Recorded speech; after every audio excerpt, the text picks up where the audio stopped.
Hi guys, मैं महेश अग्रवाल और स्वागत करता हूं आपका EIH इंस्टीट्यूशन में।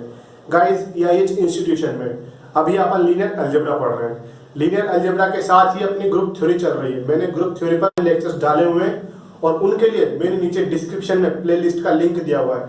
आप उस लिंक पर क्लिक कीजिए ताकि आप ग्रुप थ्योरी तक पहुंच जाए और वहां पर सारे वीडियोस आप देखिए। मैंने ग्रुप थ्योरी पूरी कंप्लीट की है और थोड़े बहुत जो लेक्चर बचे हुए हैं वो लेक्चर पर डे आ रहे हैं। ग्रुप थ्योरी जिस तरह से मेरे रेगुलर एक हर दिन आते हैं लेक्चर, इसी तरह से मेरे पास लीनियर अलजेब्रा के भी हर दिन लेक्चर आपको अपलोड होंगे। आपके पास लीनियर अलजेब्रा के हर दिन लेक्चर मिलते जाएंगे ताकि आपकी एजुकेशन अच्छे से हो, आप अच्छे से स्टडी कर पाए।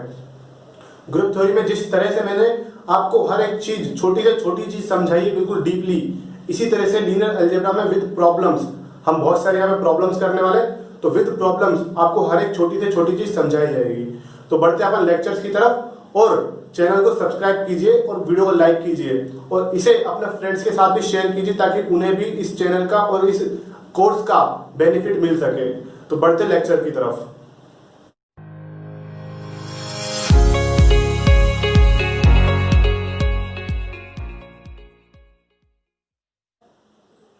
तो गाइस, अब हम इस लेक्चर में लीनियर अलजेब्रा की सबसे इंपॉर्टेंट थ्योरम लिखने जा रहे हैं। ठीक है, उसको मैं लीनियर अलजेब्रा की सबसे इंपॉर्टेंट इसलिए बोल रहा हूं क्योंकि वो आगे तक बहुत ज्यादा काम आएगी। काम नहीं, बहुत ही ज्यादा काम आएगी। ठीक है, तो वो थ्योरम कौन सी है? वो थ्योरम है मेरे पास rank nullity theorem. Rank nullity theorem है मेरे पास। ठीक है, ये थ्योरम मेरे पास आगे तक काम आएगी। जब तक अपनी लीनियर अलजेब्रा चलेगी तब तक ये रैंक नलिटी थ्योरम चलेगी। तो उसका स्टेटमेंट क्या है? तो late V over F and W over F be finite dimensional vector spaces। ठीक है, फाइनाइट डायमेंशनल वेक्टर स्पेसेस, यानी कि अपनी जो भी रैंक नलिटी थ्योरम है ना, वो फाइनाइट डायमेंशनल पे ही लगेगी, इनफाइनाइट डायमेंशनल पे नहीं लगेगी कि भाई आप ऐसे लगा लो R इन्फिनिटी ओवर R, इस पे लगाने लग जाओ, नहीं लगेगी। ओके, या फिर आप इस पे लगाने लग जाओ कि मेरा V ओवर F ऐसा, या फिर इसको ऐसे कर लो set of all continuous function, ये भी मेरे पास इनफाइनाइट डायमेंशनल होता है। तो इनमें नहीं लगेगी रैंक नलिटी थ्योरम, किस में लगेगी? फाइनाइट डायमेंशनल पे। Okay, finite dimensional. तो V over F and W over F be finite dimensional vector spaces and T be the linear transformation such that T V over F to W over F, ये domain है, ये codomain है। Then dimension of V equals to rank T plus nullity T।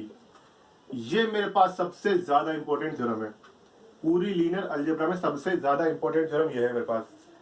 ऐसा लिख लो आप इसको, dimension V equals to rank T plus nullity T। ठीक है, तो इसका प्रूफ बड़ा अच्छा प्रूफ है इसका। ठीक है, लेकिन वो मैं आपको यहाँ पे नहीं करवाऊंगा क्योंकि वो लेंदी बहुत है, बट इंटरेस्टिंग है वो प्रूफ। आपको बुक से मैं सजेस्ट करूंगा पढ़ना चाहिए। ठीक है, बुक से आप उसको पढ़िए, मजा आएगा पढ़ने में, अच्छी तरह से समझ में भी आएगा। तो जब भी आपको रैंक निकालनी होगी, नलिटी निकालनी होगी, तो अब आप आगे से क्या करेंगे? रैंक नलिटी थ्योरम का यूज करेंगे। बेनिफिट क्या है कि भाई डायमेंशन ऑफ V, ये तो आपको पता है ही है, डायमेंशन ऑफ V तो आपको पता है ही है, तो रैंक T नलिटी T का आपको आइडिया लग जाएगा वहां से, इसकी हद से। और नलिटी निकालना ज्यादा आसान है बनिस्बत कि रैंक निकाली जाए। रैंक भी निकालना आसान है, ठीक है, रैंक मैंने तरीका बताया आपको, बट नलिटी निकालने का और सिंपल तरीका है वो। नलिटी निकालना ज्यादा इजी होता है। तो देखो एग्जांपल समझो इसको। एग्जांपल कि मैंने लिया T R³ over R2 R4 over R, ऐसा ले लिया मैंने।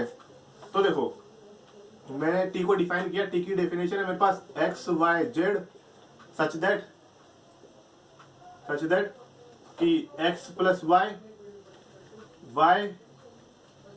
z 0, okay. मैंने T को इस तरह का डिफाइन कर लिया। अब मेरे पास क्वेश्चन आता है कि भाई रैंक बताओ इसकी, फाइंड रैंक।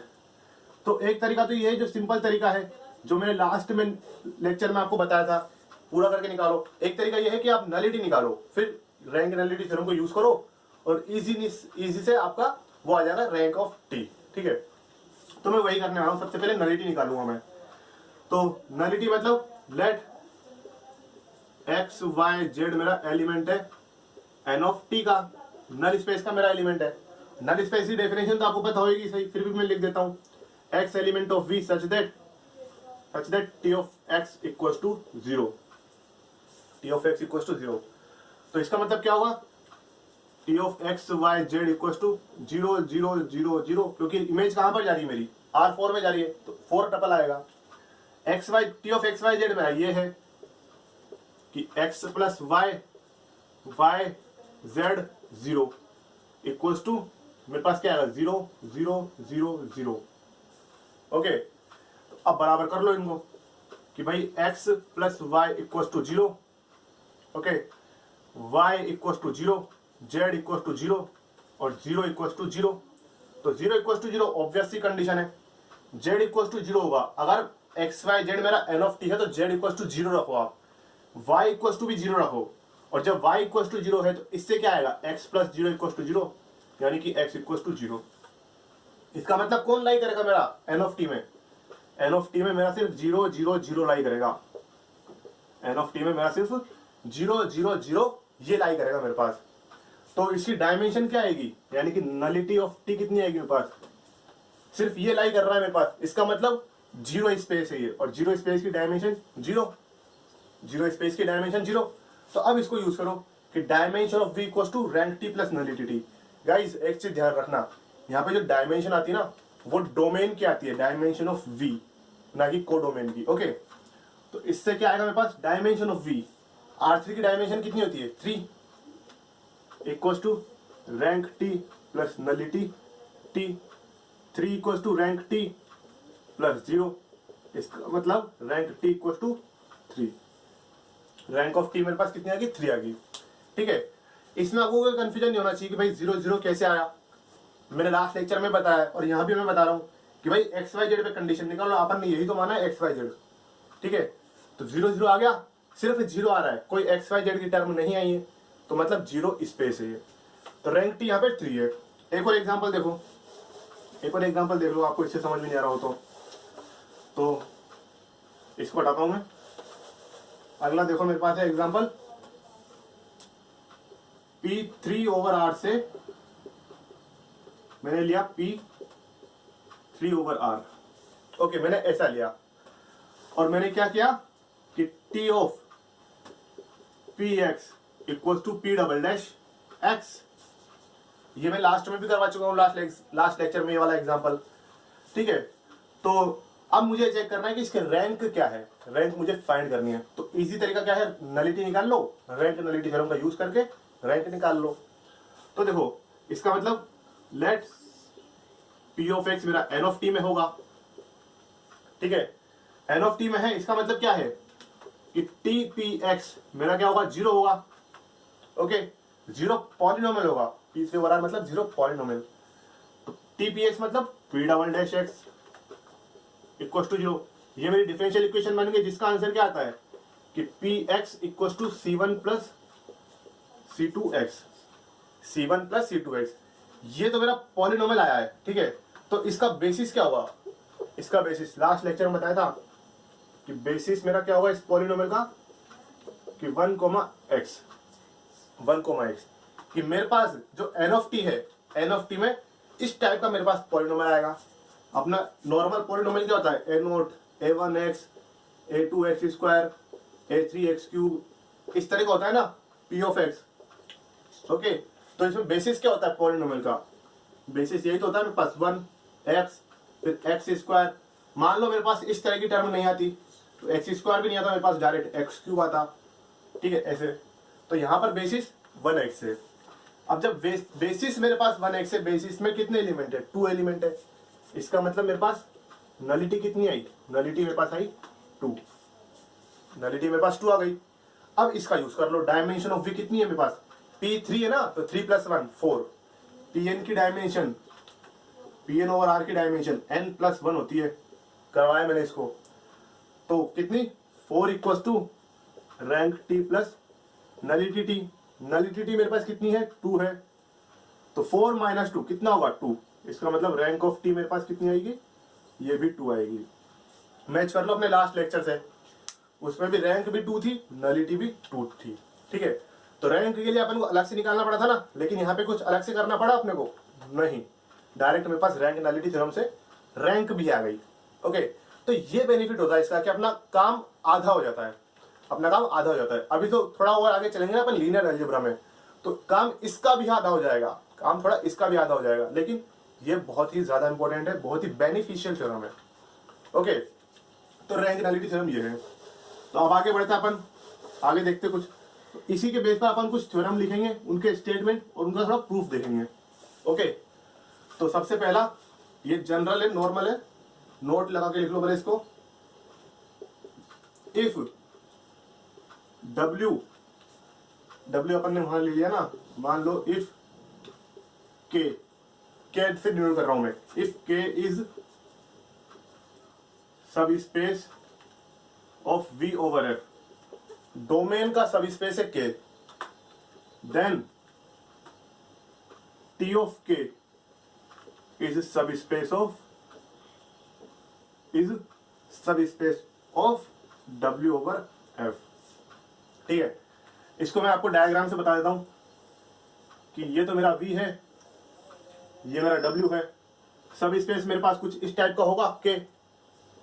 ठीक है, तो इमेज, जैसे कि अपन जानते हैं कि ट्रांसफॉर्मेशन में इमेज कहां जाती है, रेंज में जाती है, कहां जाती है, रेंज में जाती है।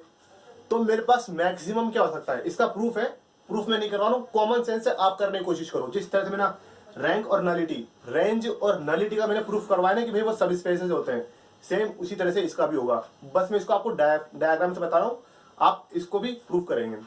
तो देखो के मेरा सब स्पेस है, तो जब मैं टी ऑफ के लगाऊंगा और ये मान लो मेरी रेंज है, ये मान लो मेरी रेंज है, तो टी ऑफ के मेरा इससे बाहर तो जाएगा नहीं, इससे बाहर तो मेरा टी ऑफ के जाएगा नहीं।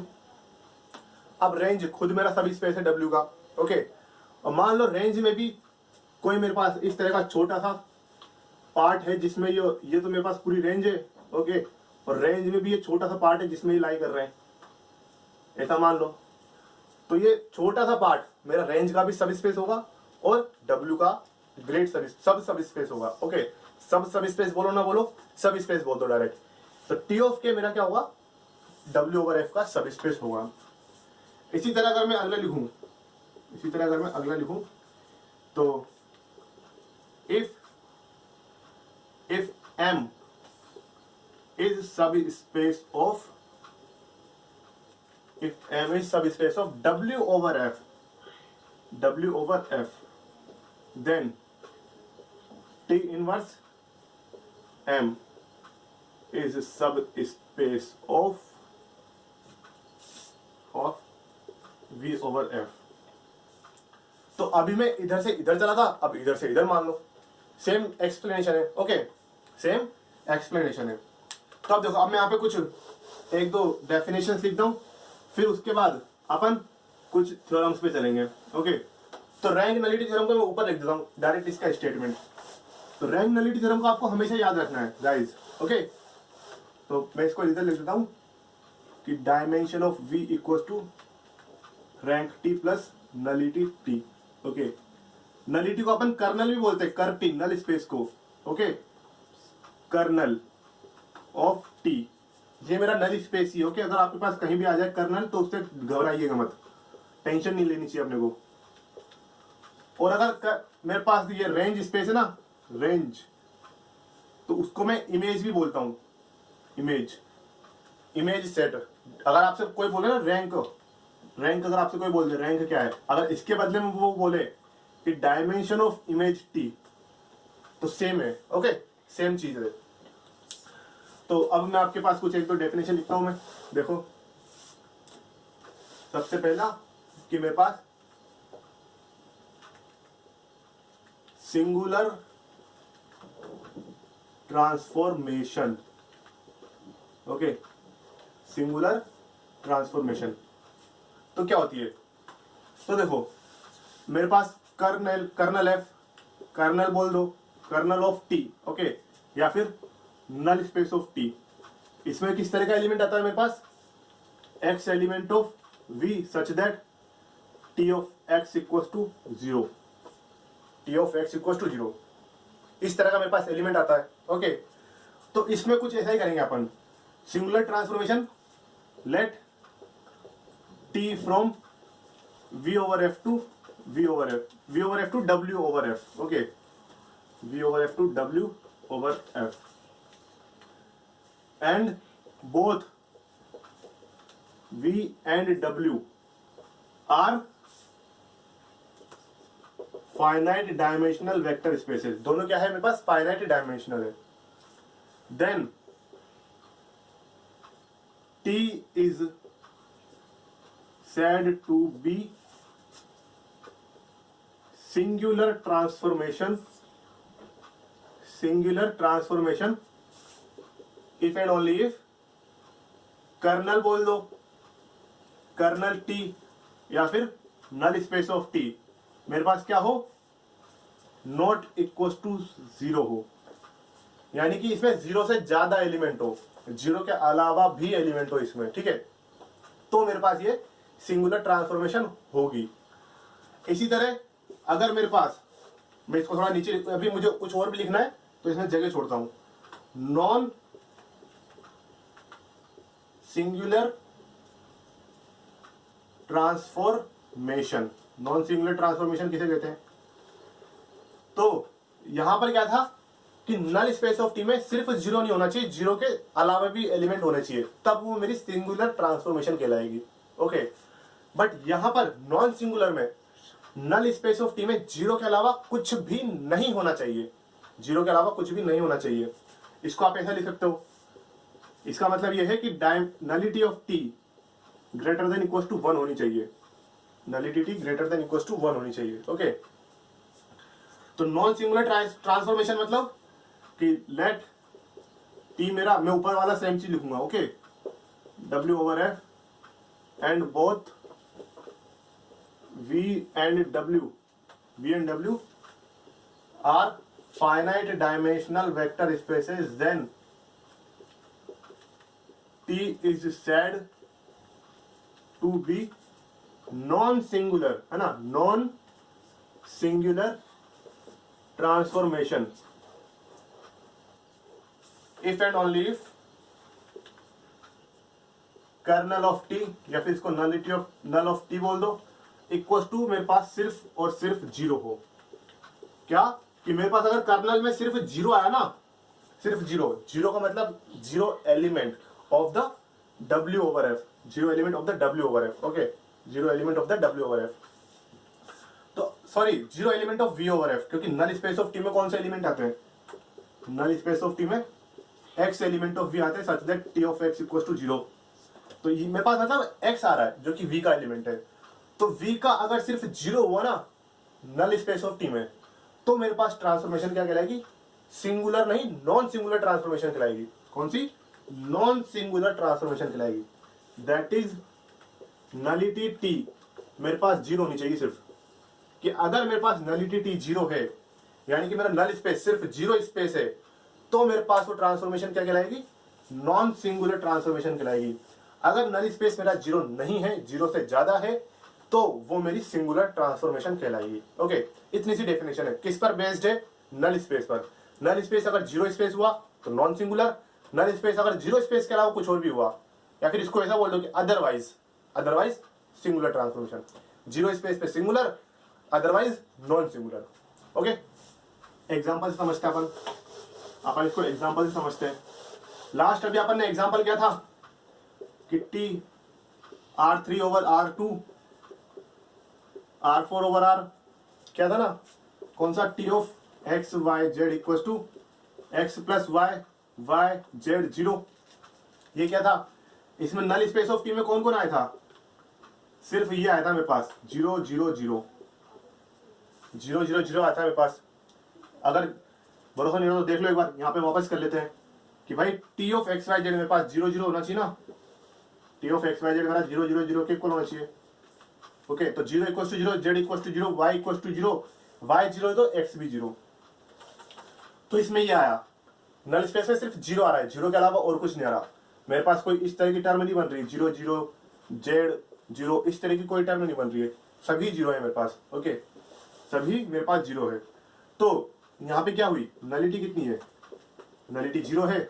इसका मतलब ये ट्रांसफॉर्मेशन मेरी क्या है, non singular, implies that T is non singular.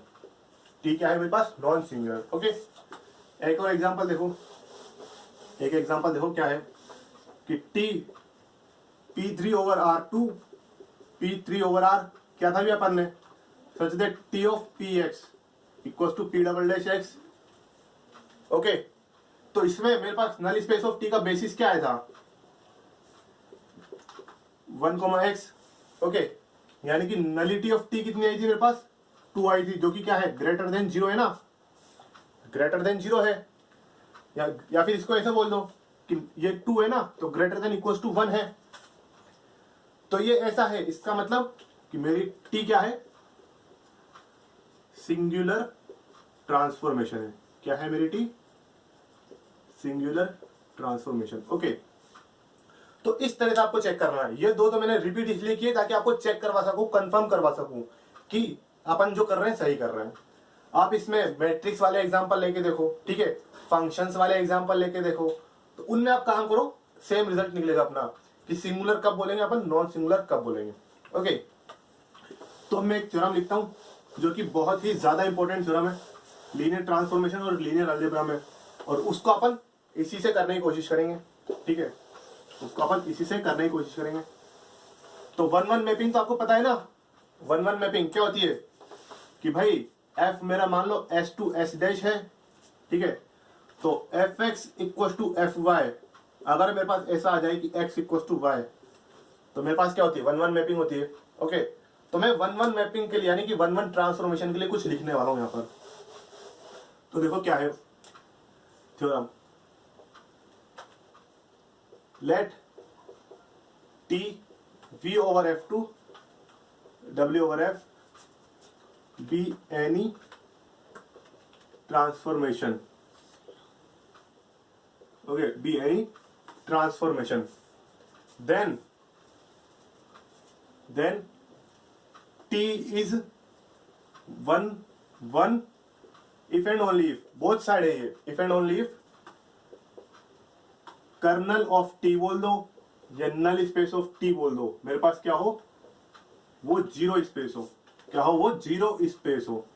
ठीक है, अगर मेरा null space of T 0 space है तो मेरे पास जो ट्रांसफॉर्मेशन है वो क्या होगी, मेरे पास 1-1 होगी। डायरेक्ट मैं नल स्पेस से बोल सकता हूं कि मेरी ट्रांसफॉर्मेशन 1-1 होगी या नहीं होगी। ओके, मैं नल स्पेस से बोल सकता हूं डायरेक्ट। तो देखो एक प्रूफ करते हैं, इसका बड़ा सिंपल सा प्रूफ है। तो मैं ये साइड लेके चल रहा हूं पहले, late t is 1-1, then to prove कर t बोल दो या फिर n of t बोल दो इक्वल टू 0। ओके, मुझे ये प्रूफ करना है। assume that if possible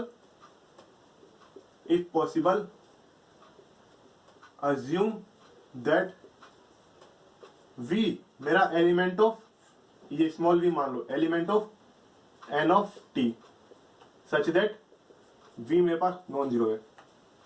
v क्या है मेरे पास, नॉन जीरो।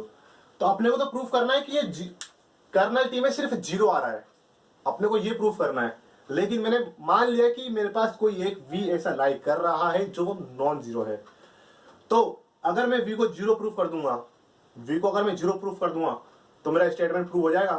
तो देखो कैसे, v मेरा n ऑफ t में लाई कर रहा है, इसका मतलब t ऑफ v बराबर मेरे पास 0 होगा नहीं होगा। अब 0 को मैं कैसे लिख सकता हूं, t ऑफ 0 लिख सकता हूं, कोई दिक्कत नहीं है। मैंने क्या माना है यहां पर कि t मेरे पास 1-1 है, t क्या है मेरे पास 1-1 है। तो इसका मतलब v इक्वल टू 0 आ गया, v equal to 0 implies that n of t मेरे पास क्या होगा, 0 स्पेस होगा, n ऑफ t मेरे पास 0 स्पेस होगा। ओके, इस तरह से मेरा ये एक साइड प्रूव हो गई। अदर साइड मुझे प्रूव करनी है क्या, कि मेरा नल स्पेस 0 है तो प्रूफ करो कि टी 1 1 है। नल स्पेस अगर 0 है तो प्रूफ करो टी मेरा 1 1 है। तो देखो,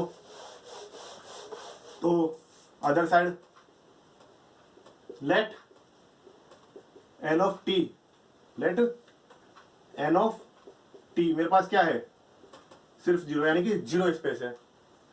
then to prove that T क्या है 1 1। ओके, तो देखो, तो लेट v1 एंड v2 मैं किसमें से ले रहा हूं, मेरा element of v over f। Okay, element of v over f मैंने लिया, ले सकता हूं क्योंकि v ओवर f मेरा वेक्टर स्पेस है। ठीक है, इंप्लाइज दैट मेरा v1 माइनस v2 क्या हुआ, element of v over f होगा, है ना। तो मैंने मान लिया v1 माइनस v2 की खैर अपन को जरूरत नहीं पड़ेगी। देखो v1 v2 मैंने v ओवर f लिया और मैं इसको ऐसा ले रहा हूं, and let T v1 equal to T of v2, मैं इसको ऐसा ले रहा हूं। तो मुझे प्रूफ करना है कि मेरा t 1 1 है, तो मेरे पास लास्ट में क्या जाना चाहिए कि v1 इक्वल टू v2, मेरे पास इस तरह का जाना चाहिए। ठीक है, तो मैंने ऐसा माना, इसका मतलब कि t of v1 minus T of v2 मेरे पास क्या होगा, 0 होगा। ओके, इसका मतलब कि t of v1 minus v2 मेरे पास क्या होगा, 0 होगा। Okay, t of v1 minus v2 0 है, इसका मतलब क्या है कि मेरे पास v1 माइनस v2 किस में बिलोंग करेगा, या फिर इसको ऐसे करो, v1 सेट नहीं, खाली एलिमेंट रखो इसको, v1 माइनस v2 मेरा कर्नल t में बिलोंग करेगा, कर्नल t में बिलोंग करेगा। क्यों, क्योंकि कर्नल t में सिर्फ वही तो एलिमेंट आते हैं जिनकी इमेज 0 हो। एन ऑफ टी में सिर्फ मेरे पास वही तो एलिमेंट आते हैं जिनकी इमेज 0 हो, और कर्नल टी में यहां के हिसाब से कौन सा एलिमेंट आ रहा है, सिर्फ 0। इसका मतलब क्या है कि v1 माइनस v2 मेरे पास क्या है, 0, क्योंकि अपन ने पहले ही माना है कि कर्नल टी में मेरे पास 0 है। और अगर v1 माइनस v2 मेरा कर्नल टी में आ रहा है तो v1 माइनस v2 मेरा 0 होगा। इसका मतलब क्या हुआ कि v1 equals to v2, v1 equals to v2। तो मेरे पास हो गया प्रूफ कि अगर n ऑफ t 0 है तो मेरा t 1 1 होगा। ओके, n ऑफ t 0 है तो मेरा t 1 1 होगा। तो ये मेरी बहुत ही ज्यादा इंपॉर्टेंट थ्योरम थी। आप किसी भी ट्रांसफॉर्मेशन में ले लो, आप उसमें चेक करो कि कर्नल टी यानी कि नलिटी चेक कर लो। नलिटी मेरे पास क्या है, नलिटी अगर 0 है तो ट्रांसफॉर्मेशन 1 1 है, अदरवाइज ट्रांसफॉर्मेशन 1 1 नहीं है। इसका मतलब कि अगर मेरी ट्रांसफॉर्मेशन नॉन सिंगुलर है, नॉन सिंगुलर, तो मेरी ट्रांसफॉर्मेशन 1 1 है, अदरवाइज ट्रांसफॉर्मेशन 1 1 नहीं है। ट्रांसफॉर्मेशन सिंगुलर होने पर ट्रांसफॉर्मेशन 1 1 नहीं होगी। ओके, तो इसी चीज को मैं लिख देता हूं एक बार। ठीक है, इसी चीज को मैं लिख देता हूं, इंप्लाइज दैट, फर्स्ट ऑप्शन लगा लो, if nullity t equals to 0 then t is 1 1। Okay, और इसको ऐसे कर लो, if and only if condition, अगर 1 1 होगी तो nullity t 0 होगी, nullity t 0 होगी तो 1 1 होगी। Second, if t is non singular, if and only if condition t क्या होगी मेरी, t is 1 1। Okay, third, if t is singular, इसका मतलब t is not 1 1, t is not 1 1। Okay, अब देखो मेरे पास रैंक नलिटी थ्योरम से क्या है, RN theorem. Okay, rank nullity मतलब RN थ्योरम। इससे मेरे पास क्या है कि dimension of V equal to rank T plus nullity T। Okay, अब देखो कि मैंने n ऑफ t को अगर मैंने 0 लिया, n ऑफ t को अगर मैंने 0 लिया तो इसका मतलब क्या हुआ कि रैंक ऑफ t मेरे किसके इक्वल आएगी, डायमेंशन ऑफ v के, डायमेंशन ऑफ v के इक्वल आएगी रैंक ऑफ t। तो अगर मेरी rank of t dimension v के इक्वल है तो यहां से स्टेटमेंट बना लो कि मेरा t क्या होगा, 1 1 होगा। t क्या होगा मेरे पास 1 1, कब, जब रैंक t मेरा डायमेंशन ऑफ v के इक्वल है। ठीक है, रैंक t मेरा डायमेंशन ऑफ v के इक्वल होगा तो मेरा t 1 1 होगा। आप डायरेक्ट बोल सकते हो, मैंने कोई भी ट्रांसफॉर्मेशन ली, उसकी मैं नलिटी निकाल के तो मैं बोल सकता हूं कि 1 1 है नहीं है, लेकिन अगर रैंक दे दे तो मेरे पास वो हमेशा 1 1 होगी, हमेशा मेरे पास 1 1 होगी। ठीक है, 1 1 हो गया अब ऑन टू देख लेते हैं अपन, ठीक है, क्या देख लेते हैं अपन, ऑन टू देख लेते हैं। तो ऑन टू पता है आपको ऑन टू मैपिंग कैसी होती है, ठीक है। तो onto transformation, onto transformation, okay, कैसी होती है, लेट टी मेरा v over F to w over F, ये मेरे पास मैपिंग है, ओके। और both v and w are finite dimensional vector spaces, then t is onto, direct लिख रहा हूं मैं ना, ऑन टू की डेफिनेशन तो आपको पता ही होगी, मैं ऑन टू की डेफिनेशन नहीं लिख रहा हूं, मैं रिजल्ट टाइप में लिख रहा हूं कि भाई इसके हर एलिमेंट की मेरे पास यूनिक प्री इमेज मिलनी चाहिए, ओके।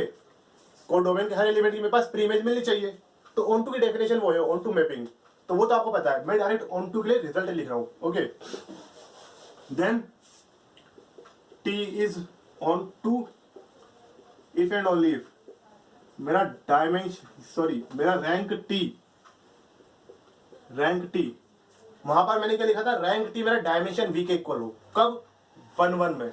यहां पर मैं लिखूंगा रैंक टी मेरा डायमेंशन ऑफ डब्ल्यू के इक्वल हो, डायमेंशन ऑफ डब्ल्यू के इक्वल मेरा रैंक टी आ गया, तो मैं बोल दूंगा कि मेरा जो ट्रांसफॉर्मेशन है वो ऑन टू है, क्या है वो, ऑन टू है, ओके। तो देखो केस लिखो, case 1, if dimension of v equals to rank t equals to dimension of wf, w over f।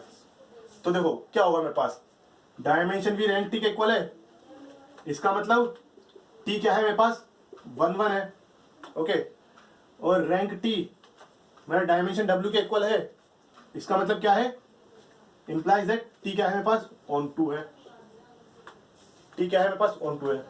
अब रैंक टी मेरे पास डायमेंशन वी के इक्वल है, तो इसका मतलब एक और भी तो होता है ना कि एन ऑफ टी जीरो है, एन ऑफ टी जीरो है। तो इन दोनों में से आप कुछ भी कह सकते हो, दो क्या तीन चीज होंगे अपने पास, कि अगर रैंक टी मेरे पास डायमेंशन वी के इक्वल आई, रैंक टी मेरे पास डायमेंशन ऑफ वी के इक्वल आई, और डायमेंशन वी डायमेंशन डब्ल्यू अगर सेम है, यानी डोमेन और कोडोमेन की डायमेंशन अगर सेम है, और रैंक टी मेरा डायमेंशन वी के इक्वल है, या फिर दोनों की डायमेंशन सेम होने के केस में नलिटी जीरो है, तो मेरी टी क्या होगी, 1 1 ऑन टू, टी क्या होगी मेरी 1 1 ऑन टू। तो इसी को मैं लिख रहा हूं, implies that if T V over F to V over F to W over F, okay, W subspace कोई भी हो सकता है, W over F subspace नहीं, वेक्टर स्पेस है, एंड डायमेंशन वी मेरी अगर डायमेंशन w के इक्वल है, t मेरी यहां से यहां है, डायमेंशन v मेरी डायमेंशन w के इक्वल है, and if n of t मेरे पास जीरो है, तो इसका मतलब यानी कि अगर मेरे पास नॉन सिंगुलर ट्रांसफॉर्मेशन है, ठीक है, इसका मतलब अगर मेरे पास 1 1 ट्रांसफॉर्मेशन है, तो इसका मतलब क्या होगा, मेरे पास ऑन टू ट्रांसफॉर्मेशन भी होगी, implies that t is 1 1 and onto, T क्या होगी मेरी 1 1 भी होगी और ऑन टू भी होगी, ओके। क्यों, rank T nullity T zero है, तो रैंक टी वो मेरे डायमेंशन वी के इक्वल आ जाएगी, और जब मैंने दोनों की डायमेंशन सेम मानी है, तो रैंक टी मेरा डायमेंशन ऑफ डब्ल्यू के भी इक्वल आ जाएगी, ओके, डायमेंशन ऑफ डब्ल्यू के भी इक्वल आ जाएगी, और डायमेंशन डब्ल्यू के इक्वल आ गई तो ऑन टू हो गई, यहां से मेरे पास 1 1 हो गई, ठीक है। तो मेरा टी क्या होगा, 1 1 एंड ऑन टू होगा, अगर दोनों की डायमेंशन सेम है, नलिटी टी मेरे पास जीरो है, तो मेरे पास 1 1 होगा, 1 1 ऑन टू दोनों होगा, ओके। तो मैपिंग पे जाओ वापस, मैपिंग में अपन ने क्या सीखा है, क्या सीखा हुआ आपने रियल एनालिसिस में मतलब आपने सीखा हुआ, अभी तक मैंने रियल एनालिसिस नहीं पढ़ाई है, कि ये मेरा एस है, ये मेरा एस डैश है, ठीक है। इफ एफ को मैं डिफाइन कर रहा हूं S to S dash, okay, if cardinality of S मेरी लेस देन है कार्डिनलिटी एस डैश से, तो मेरी एफ कभी भी ऑन टू नहीं होगी, एफ क्या मेरी कभी भी ऑन टू नहीं होगी, ठीक है। F never onto. Okay, इसी तरह से if cardinality S greater than a cardinality S dash से, इसका मतलब एफ नेवर नेवर 1 1। ये पढ़ा है ना, यही चीज सेम अपन यहाँ पर लिखेंगे ट्रांसफॉर्मेशन के लिए। ओके, ट्रांसफॉर्मेशन के लिए यही चीज लिखेंगे और एग्जांपल से अपन देखेंगे भी सही। तो नोट 1, टी मेरे पास v over F to w over F है, यानी ट्रांसफॉर्मेशन। ओके, और बोथ यानी कि t और v और w are finite dimensional vector spaces. Okay, तो नोट 1, इफ डायमेंशन v मेरे पास ग्रेटर देन हो गई डायमेंशन ऑफ w के, डायमेंशन v मेरे पास डायमेंशन w के ग्रेटर देन हो गई, implies that t is never 1 1। okay, if dimension of v मेरे पास लेस देन हो गई डायमेंशन w के, तो implies that t is never on 2, t is never on 2। ठीक है, इसे आप देखोगे ऐसा क्यों है, ऐसा क्यों है वो भी देख लो। ठीक है, मेरे पास अपन ने कार्डिनलिटी में देखा था भी कि भाई कार्डिनलिटी एस मेरे पास लेस देन या ग्रेटर देन होगी एस डैश से, उन्हीं में देखा अपन ने कार्डिनलिटी में, लेकिन मैंने किस में लिखा है, डायमेंशन में। तो ऐसा क्यों है, इधर देखो मेरे पास dimension of cardinality of V क्या होती है, कार्डिनलिटी एफ की पावर डायमेंशन ऑफ वी, यही होती है। अब देखो मेरे v और w दोनों में फील्ड तो सेम है ना, दोनों में फील्ड सेम है, तो कार्डिनलिटी कब मेरी ज्यादा होगी कब मेरी कम होगी किस पे डिपेंड करता है, पावर यानी कि डायमेंशन पे डिपेंड करता है। अगर डायमेंशन मेरी ज्यादा हुई तो कार्डिनलिटी ज्यादा हो जाएगी। इसीलिए अगर मैं बोलूं कार्डिनलिटी w के लिए, तो कार्डिनलिटी f मतलब इनटू पावर डायमेंशन w। अगर मेरी डायमेंशन v डायमेंशन w से कम है, डायमेंशन v में डायमेंशन w से कम है, तो मेरे पास ये, इससे क्या होगा मेरे पास कि कार्डिनलिटी v मेरे पास लेस देन होगी कार्डिनलिटी w से, ऐसा होगा। और ऐसा होने पे अपन ऑन टू नहीं होता अपने। और अगर मेरा डायमेंशन v ग्रेटर देन है, तो मेरे पास अगर ऐसी कंडीशन है तो मेरे पास ऐसी कंडीशन आएगी, तो मेरा ये कभी 1 1 नहीं होगा। ओके, इस तरह से चीजों को कनेक्ट करो, इस तरह से चीजों को कनेक्ट करो, जो अपन ने पढ़ा है ना, बस वही चीज आप आगे भी पढ़ोगे, आगे भी वही चीज पढ़ोगे, बस थोड़े नए कॉन्सेप्ट थोड़े नए ट्रिक्स के साथ। ओके, एग्जांपल देखो, मैंने लिया t r4 over r2 r6 over r, है ना। क्वेश्चन 1 ट्रू फॉल्स वाला क्वेश्चन है। ओके, ट्रू फॉल्स वाला क्वेश्चन है। t is onto, okay, मैंने कोई ट्रांसफॉर्मेशन नहीं दी, t इज 1 1। ओके, अगला कि मेरे पास if rank t minus nullity t, rank t minus nullity t मेरे पास 4 है, implies that t is 1 1।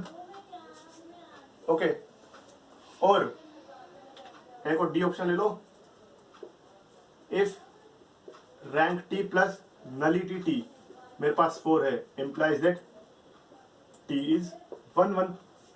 Okay, तो इनमें से मेरा कौन सा सही है, मुझे ये चेक करना है कि इनमें से मेरा कौन सा सही है। तो देखो ये तो मैं हटा दूं, ओके, लेकिन थोड़ा इधर देख लो। First option t onto होगा क्या, मेरी डायमेंशन देखो, यहां पर डायमेंशन भी कितनी है 4 है, डायमेंशन w कितनी है 6 है, तो कौन बड़ा हुआ, w बड़ा हुआ ना, w बड़ा हुआ, इसका मतलब ये वाला केस हो गया। तो फिर never onto, never onto, इसकी जगह पे यहां पे कर लो कैन बी कर लो, क्योंकि हमेशा हर केस में जरूरी नहीं ना, can be onto, can be 1 1। तो यहां पे क्या लिखा है, नेवर ऑन टू, इसका मतलब ये मेरा नहीं होगा।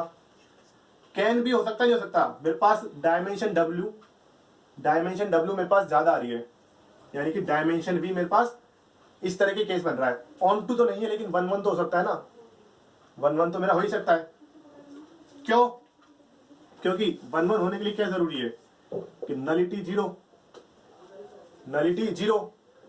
ऑन टू होने के लिए क्या जरूरी है कि मेरा रैंक टी किसके इक्वल आ जाए, मेरे पास रैंक टी आ जाएगा W ओवर F के इक्वल, डायमेंशन ऑफ, ठीक है, डायमेंशन W ओवर F के इक्वल आना चाहिए। मैं इन दोनों का एक साथ बता रहा हूं, देखो है ना, अपने रैंक नलिटी थ्योरम से क्या पढ़ा है कि डायमेंशन V मेरे पास किसके इक्वल होती है, rank T plus nullity T, ठीक है। अब रैंक T और नलिटी T की मिनिमम पॉसिबिलिटी क्या हो सकती है, जीरो, जीरो से तो कम होएगी नहीं। तो मान लो मैंने एक बार के लिए इसको जीरो मान लिया, ठीक है। डायमेंशन भी मेरी 4 है, तो रैंक टी मेरी ज्यादा से ज्यादा 4 आ सकती है। कितनी आ सकती है, 4 आ सकती है मेरे पास रैंक टी ज्यादा से ज्यादा। लेकिन डायमेंशन ऑफ मेरे पास W कितनी है, 6 है, तो क्या कभी ऑन टू होगी, नहीं होगी। लेकिन मेरी नलिटी जीरो तो हो सकती है ना, नलिटी के ऊपर मेरा कोई केस नहीं है, मेरी नलिटी जीरो हो सकती है, इसका मतलब मेरी टी 1 1 हो सकती है। ओके, तो सी ऑप्शन देखो, first incorrect, second correct. C option की rank T minus nullity T 4 आ रही है मेरे पास, तो टी मेरी 1 1 होगी या नहीं होगी। टी को 1 1 होने के लिए क्या जरूरी है कि भाई नलिटी टी मेरे पास क्या आनी चाहिए, जीरो आनी चाहिए। ओके, तो देखो मेरे पास अभी अपन ने देखा कि भाई dimension V equal to rank T plus nullity T, ये देखा अपन ने। ओके, और यहां से रैंक टी की मैक्सिमम पॉसिबिलिटी क्या है, भाई दोनों के दोनों मेरे पास greater than equal to zero होते हैं। रैंक टी या तो जीरो होगी या जीरो से ज्यादा, नलिटी टी मेरे पास या तो जीरो होगी या फिर जीरो से ज्यादा। मान लो मेरे पास ऐसा है, नलिटी टी मेरे पास 1 है, ओके, जीरो नहीं है, डायमेंशन भी मेरे पास 4 है। ओके, तो मेरी रैंक टी क्या बनेगी, 3 बनेगी, रैंक टी 3 बनेगी। तो क्या 3 माइनस 1 मेरे पास 4 आ रहा है क्या, नहीं, यानी कि ये केस तो मैं लगा नहीं सकता। मुझे इस साइड पे 4 लेके आना है, तो मुझे क्या करना पड़ेगा, 4 प्लस 0। इसके अलावा और कोई ऑप्शन हो तो बताओ। नलिटी टी मेरी 0 भी पॉसिबल है, रैंक टी मेरी 4 पॉसिबल है, मैक्सिमम 4 ही पॉसिबल है, 4 से ज्यादा पॉसिबल ही नहीं है। तो यानी कि मेरे पास इस तरह केस बन जाएगा क्या, 4 माइनस 0 इक्वल टू 4 बन सकता है मेरे पास। तो देखो रैंक टी मेरी 4 आ गई और नलिटी कितनी आ गई मेरे पास, 0, और नलिटी 0 होते ही मेरे पास टी 1 1, टी क्या हो गया मेरा, 1 1। तो ऐसे पॉसिबिलिटी अपने को फाइंड करनी होती है, इस तरह से पॉसिबिलिटी फाइंड करनी होती है अपने को। अगर मैं रैंक टी को 1 ले लेता तो मेरे पास इस तरह का कॉम्बिनेशन ही नहीं बन रहा। अगर मैं रैंक टी को जैसे मैंने बताया था, तो 3 माइनस 1 4 मेरा बन ही नहीं रहा, जबकि उस साइड अपने को हमेशा 4 रखना है। तो ये मेरा ट्रू है। इसमें देखो, इसमें क्या दिक्कत है कि मेरा भाई इस तरह का आ रहा है, इस तरह का आ रहा है मेरा। ओके, तो अपन क्या बोलते हैं कि dimension of V equal to rank T plus nullity T. Okay, तो वापस भाई पॉसिबिलिटी देखेंगे कि मान लो इसने बोला टी 1 1, मान लो ऐसा, तो रैंक टी 4, हाँ भाई 4 के इक्वल आ रही है, डायमेंशन मेरी 4 है, तो अगर मैं रैंक टी को यहाँ पे 4 रखता हूँ प्लस 0 रखता हूँ तो वो मेरा 4 का इक्वल आ रही है, करेक्ट है, कोई दिक्कत नहीं है। लेकिन मैं इसको ऐसा कर सकता, नहीं कर सकता, रैंक टी मेरा 3 plus 1, okay, rank T 3 nullity T 1, यहां पर भी रख के देख लो क्या ये, इसको मुझे इक्वल टू 4 लेके आना है। बन रहा नहीं बन रहा, कोई दिक्कत है, नहीं है। इसका मतलब क्या हुआ कि नलिटी टी मेरी 1 भी हो सकती है, पॉसिबल है। मैं ये नहीं कह रहा कि होगी या नहीं होगी, पॉसिबल है, क्योंकि यहां पर अपने को कोई ट्रांसफॉर्मेशन नहीं दी गई है, पॉसिबल है। अब अगर पॉसिबल है तो मेरी टी 1 1 नहीं होगी, ठीक है, टी कैन बी, इधर कैन भी कर लो, तो कैन बी 1 1 नहीं, क्यों, क्योंकि मेरी नलिटी टी 1 पॉसिबल है। अगर मैं इसको 2 2 कर दूंगा तो ये मेरी पॉसिबल है। ओके, तो मेरी 1 1 नहीं हो सकती। इस केस में तो हो जाएगी, क्योंकि मुझे इक्वल टू 4 लेके आना है, तो 4 लेके आने के लिए मेरे पास एक ही ऑप्शन है, इस तरह, इसमें क्या 4 माइनस 0 इक्वल टू 4 करो, और कोई ऑप्शन नहीं है मेरे पास, क्योंकि दोनों ही मेरे पास या तो 0 या 0 से ज्यादा होती है। तो इस तरह से आप पॉसिबिलिटी लगाओ, इस तरह से आप पॉसिबिलिटी लगाएंगे तभी आपका काम हो पाएगा, ठीक है। तो इस लेक्चर में अभी अपन ने क्या पढ़ा, सिंगुलर नॉन सिंगुलर थ्योरम्स पढ़ी अपन ने, रैंक नलिटी थ्योरम पढ़ी, ठीक है। कर्नल की थ्योरम पढ़ेगी, नलिटी 0 होगी तो T11 होगा। ओके, क्वेश्चन देखे तो इस तरह से आपको थोड़ा कॉमन सेंस पॉसिबिलिटी लगा के आपको क्वेश्चन करना है। करना क्या है, जो डेफिनेशन बोल रही है उनमें से आप रिजल्ट निकालो, जितने रिजल्ट निकल सकते हो उतने रिजल्ट बनाओ, तभी आपका क्वेश्चन हो पाएगा। ठीक है, तो अभी इस लेक्चर को ज्यादा लंबा नहीं करते हुए मैं इस लेक्चर को यहीं पे खत्म करूंगा इस क्वेश्चन पे। नेक्स्ट लेक्चर में अपने कुछ और कॉन्सेप्ट आएंगे, कुछ और क्वेश्चन आएंगे। तो मिलते हैं नेक्स्ट लेक्चर में कुछ नए कॉन्सेप्ट के साथ और क्वेश्चन के साथ। तब तक के लिए थैंक यू।